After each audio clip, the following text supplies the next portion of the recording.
বন্ধুরা, দেখো আমরা আবার আমার বৌমা বেরিয়ে পড়েছি আবার ঠাকুর দেখতে। আজকে দেখা আর শেষ হচ্ছে না, আমাদের ক্লান্তি নেই। বাড়ি এসে চা খেয়ে ফ্রেশ হয়ে আবার বেরিয়ে পড়েছি, দেখেছো তো। যাই, তারপরে গিয়ে দেখাবো। দেখো বন্ধুরা, এখানে একটা ঠাকুর হয়েছে, মানে আমাদের কি বলবো, ফ্ল্যাটের ঠিক অপোজিটে রবীন্দ্র ভবন বলে একটা জায়গা, এখানে একটা ঠাকুর হয়েছে।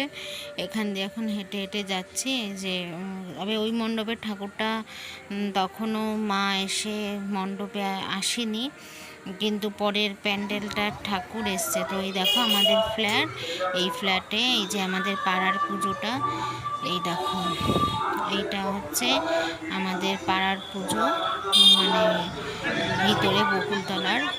যে যাচ্ছি, এই যে হেঁটে হেঁটে, এ দেখো আমাদের ফ্ল্যাটের সামনে, ফ্ল্যাটের নিচে গ্যারেজ।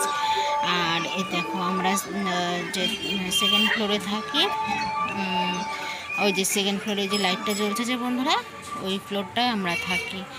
তার এই যে এরকম লাইটিং দিয়ে পুরো সাজিয়েছে, সাজিয়ে সুন্দর বেশ ঝুড়ির মধ্যে লাইটিং করেছে। তারপরে দুপাশে টুনি লাইট দিয়ে সাজিয়েছে। তো এই যে চলেই এসছি প্রায়। এই দেখো ঠাকুরটাকে, চলো দেখাই তোমাদের আমি কত মানে এবারের মায়ের মুখটা কিন্তু খুব সুন্দর হয়েছে। এই যে ভিতরে ঢুকছি, ওই দেখো ঠাকুরটা, দেখো এই দেখো কেমন হয়েছে বন্ধুরা, অবশ্যই জানিও কমেন্টে। সবাই ভালোভাবে পুজোটা কাটিও। টাটা।